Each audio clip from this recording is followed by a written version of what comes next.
두 번째 주제로 복약 순응도와 가정혈압에 대해서 말씀드리도록 하겠습니다. 고혈압 환자들의 대부분이 혈압약을 시작하고 나서 한 1년 정도 지나면 약을 절반 정도 복용을 중단한다고 합니다. 약을 이렇게 본인의 의사대로 무분별하게 중단을 하게 되면 환자의 예후가 좋지 않게 됩니다. 보시면 이렇게 병원에 입원하는 리스크라든지 사망률이 1.5배에서 1.8배 정도 증가하는 것으로 되어 있습니다. 그래서 고혈압 환자에서 약을 꾸준히 잘 복용하는 복약 순응도가 상당히 중요한데요. 복약 순응도 개선 방법에는 몇 가지가 있습니다. 먼저 이제 환자 의사 간의 신뢰, 라포가 가장 중요하고요. 그리고 고혈압 치료 과정에 있어서 환자가 직접 약제를 선택한다든지 목표 혈압을 결정하는데 참여할 수 있도록 유도하는 것이 중요합니다. 그리고 약제의 효능, 부작용, 그리고 치료를 했을 때 효과, 치료를 제대로 안 했을 때 위험성에 대해서 충분히 설명하는 것이 중요하고, 가정혈압과 우리가 활동혈압을 또 적극적으로 활용하는 것이 효과가 좋습니다. 그리고 본인이 혈압을 직접 측정하면서 스스로 이제 약제를 피드백을 하면서 조절할 수 있는 기회를 부여하는 것도 상당히 좋은 복약 순응도 개선 방법 중에 하나입니다. 또 하나 최근에 강조되고 있는 것이 약제의 개수를 줄이기 위해서 우리가 픽스 도즈 컨비네이션 약제를 적극 활용하도록 가이드라인에서도 제시를 하고 있습니다. 보시면 이렇게 약제의 개수가 많으면 복약 순응도가 떨어지는 것으로 되어 있고, 그렇기 때문에 이렇게 픽스 도즈 컨비네이션 약제를 사용해서 약제의 개수를 줄이게 되면 복약 순응도가 올라가는 것으로 되어 있습니다. 따라서 이런 가이드라인에서도 약제를 사용함에 있어서 약제 개수를 줄이는 게 중요하고, 이니셜로 바로 싱글필, 픽스 도즈 컨비네이션 약제를 환자가 혈압이 높다면 적극적으로 사용할 수 있도록 권장을 하고 있습니다. 두 번째는 가정혈압에 관한 내용인데요. 가정혈압 측정이 최근에 많이 고혈압 진단 및 치료에 있어서 많이 강조되고 있습니다. 가정혈압을 잘 활용을 하게 되면 우리가 배기 효과라든지 가면고혈압, 이런 여러 가지 고혈압의 형태를 손쉽게 진단을 할 수가 있습니다. 또한 아무리 이런 나이든 노인에서도 가정혈압은 상당히 측정이 쉽습니다. 보시면 한 5% 내외만이 이렇게 가정혈압 측정이 어려운 정도고요. 80세 이상의 노인에서도 가정혈압을 충분히 잘 측정할 수가 있습니다.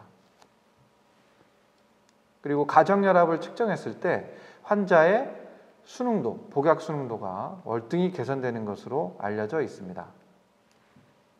그래서 가정혈압을 측정하는 방법이 중요한데요. 주로 손목 혈압계는 권고되지 않고 팔 자동혈압계, 위팔 자동혈압계를 사용을 하고, 주로 아침과 저녁에 측정을 하는데, 아침에는 기상을 하고 나서 화장실을 꼭 다녀오시고 식사 전에, 혈압약을 드시기 전에 등받이가 있는 의자에 앉아서 팔의 위치는 심장 높이에 놓고 측정을 하는 것이 중요하겠습니다. 그리고 저녁에 취침 전에 같은 방법으로 측정을 하시면 되겠습니다. 그래서 이렇게 측정하는 방법이 잘 나와 있고요. 특히 이제 고혈압학회 홈페이지에 보면 가정혈압 측정하는 방법이 잘 나와 있습니다. 최근에 강조되고 있는 야간혈압 측정 역시 우리가 그 전에는 가정혈압으로는 야간혈압을 수면할 때 측정을 하지 못한다라고 알려져 있는데, 최근에는 이런 모니터링 디바이스들이 잘 발달돼 있어서 가정에서도 이렇게 취침하면서 야간혈압을 측정할 수 있는 방법이 개발되어지고 있습니다. 토픽에 대해서 메시지를 드리면, 최근에 이런 고혈압 진단 기준이 미국에서 바뀌었는데요. 그만큼 혈압을 낮추는 게 환자의 위험성을 낮춘다. 더 lower the better의 개념입니다. 고위험 환자, 하이리스크 환자에서는 항상 목표 혈압을 130에 80으로 낮추는 게 미국이나 한국, 유럽 가이드라인의 공통점이고요. 복약 순응도가 상당히 중요한데 여러 가지 방법이 있지만 최근 간편하면서도 우리가 적용해 볼 수 있는 것이 바로 픽스도즈 컨비네이션 약제를 적극 활용하는 것입니다. 그리고 가정혈압을 활용을 잘 해서 고혈압 진단을 잘 할 수 있고 치료 모니터링 및 이렇게 수능도 개선에도 우리가 활용할 수 있기 때문에 가정혈압을 적극적으로 재는 것을 추천해 드립니다. 고혈압을 있는 분들을 치료하는 것도 굉장히 중요합니다. 하지만 이제 고혈압이라는 게 치료의 개념이 아니라 조절의 개념이지 않습니까? 그래서 우리가 밥을 많이 먹으면 배가 불러서 당장 아무것도 못 먹을 것 같지만 한 서너 시간만 지나면 또 배가 고파서 뭘 먹어야 되듯이 고혈압 약도 마찬가지입니다. 그래서 혈압을 조절하는 개념이기 때문에 이 혈압이 1년 후, 그리고 5년 후, 10년 후, 그리고 평생 동안 이게 잘 조절되는 게 굉장히 중요하다고 말씀을 드릴 수가 있겠는데요. 그러려면 우리가 늘 끼니가 되면 밥을 먹듯이 매일 고혈압약을 잘 먹는 우리가 이런 수능도가 굉장히 중요한 것 같습니다.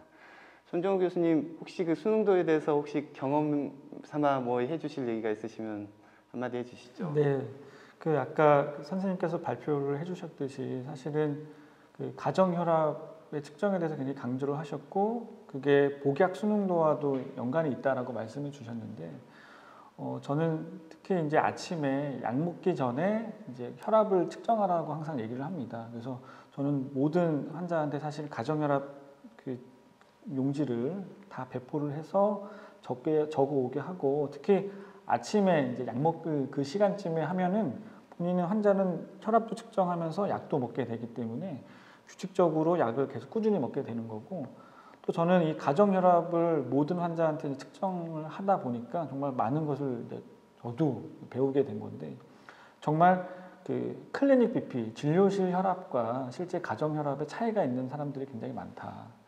많은 환자들이 진료실에서는 혈압의 조절이 잘 되는 것 같았지만 실제 아침, 모닝 하이퍼텐션이 있는 환자분들이 꽤 많고 또 진료실은 정말 혈압이 굉장히 높아서 약을 더 줘야 되나 생각을 했지만 실제 가정혈압, 뭐 아침이든 저녁이든 혈압 조절이 굉장히 잘 되는데 이제 진료실에서만 혈압이 높은 환자들 포션도 굉장히 많아서 실제로 약물을 이렇게 처음 이니시에이션 하는 것도 중요하지만 그 이후에 어떻게 좀 더 용량을 조절할지에 있을 때 이 가정혈압이 굉장히 도움이 많이 됐었습니다. 그래서 이 가정혈압을 적극적으로 활용하는 것이 진료에도 도움이 되고 또 환자의 복약 수능도 개선에 또 굉장히 도움이 된다는 것을 정말 절실히 많이 느끼고 있어서 정말 전폭적으로 저는 가정혈압 측정을 강조하고 싶습니다.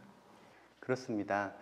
요새 또 가정혈압기가 또 보급이 또 많이 된 것 같더라고요. 그래가지고 이제 꼭 그 고혈압에 꼭 관심이 있는 분들만이 아니고 뭐 식구 중에 누군가 한 명 사놓으면 그 식구들이 다 그거 가지고 혈압을 재보고 또 그런 게 있어가지고 아마 지금 이제 가정혈압비를 가지고 또 로컬 선생님들도 이렇게 그 고혈압 환자를 단순히 그냥 병원에 오셨을 때만 혈압을 재지를 않고 이렇게 집에서 어느 정도 되느냐라고 물어보시는 선생님들이 이제 점점 더 많이 늘어나는 것 같습니다. 저도 이제 항상 물어보고 있거든요. 그렇게 해서 복약 수능도도 늘리고 그리고 우리가 잘 모를 수 있는 이런 마스크트 하이퍼텐션이나 아니면 화이트 코트 하이퍼텐션을 이렇게 잡아내는 것도 훨씬 좋은 그런 앞으로 환자 예후를 개선시킬 수 있는 그런 좋은 방법이라고 말씀을 드리겠습니다.